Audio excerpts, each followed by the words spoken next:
Louisa May Alcott was born on November 29, 1832, the second daughter of Amos Bronson and Abigail Hubba May Alcott. She was raised in Concord, Massachusetts, a small town to the north of Boston that was home to many great writers of the day.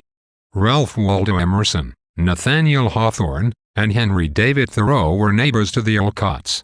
All of these writers were part of the Transcendentalist movement during the New England Renaissance.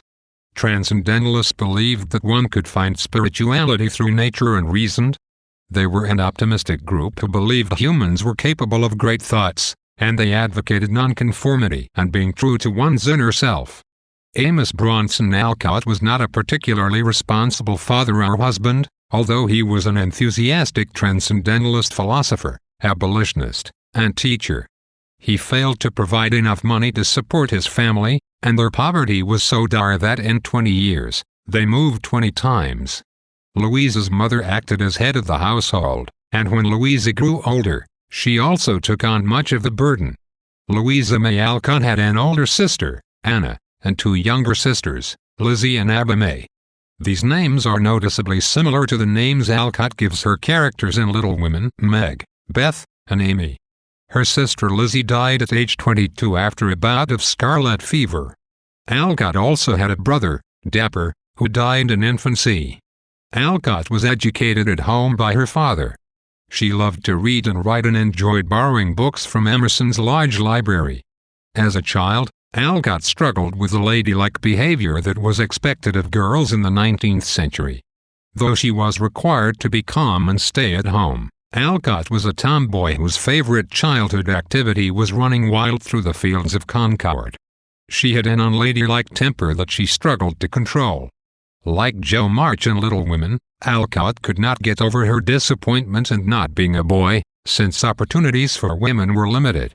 When the Civil War broke out in 1861, Alcott had an urge to go and fight in it. Like most Transcendentalists, she supported the northern side of the conflict because she was against slavery. But since she was female and thus could not join the military, she signed up to be a Union nurse and was stationed in Washington, D.C. Later in life, Alcott became active in the women's suffrage movement in the United States, whose supporters sought to extend the right to vote to women. Alcott's feminist sympathies are expressed through the character of Jo March in Little Women. Though she never married or had a family of her own, Alcott was devoted to her parents and her sisters. She understood that for women, having a family meant professional loss, and having a profession meant personal loss. Little Women dramatizes this struggle between the desire to help one's family and the desire to help oneself. Alcott caught pneumonia while working as a nurse in the Civil War. She was treated with calomel, a mercury compound, and this treatment gave her mercury poisoning. For 20 years Alcott was weak, suffered intense pain, and was plagued by hallucinations that could only be controlled with opium. Her right hand hurt her so badly that she had to learn how to write with her left hand. She also lost her hair because of the illness. Alcott died on March 6, 1888, and was buried in Sleepy Hollow Cemetery in Concord, Massachusetts, alongside her father, Emerson, Hawthorne, and Thoreau. Alcott is most famous for her domestic tales for children, which brought her fame and fortune during her lifetime. Alcott also wrote sensationalist Gothic novels, such as A Long Fatal Love Chase, and serious adult novels, such as Moods and Work, which received middling reviews. Little Women and Alcott's other domestic novels have enjoyed more popularity than her novels of other genres. Alcott did not particularly like Little Women. She wrote it at the request of her publisher, and upon its great success, worried that she was doing nothing more than writing moral pap fit for children. Little Women possesses many qualities of the didactic genre, a class of works that have a moral lesson. Little Women does not preach directly to the reader, however, as did much didactic fiction of its time.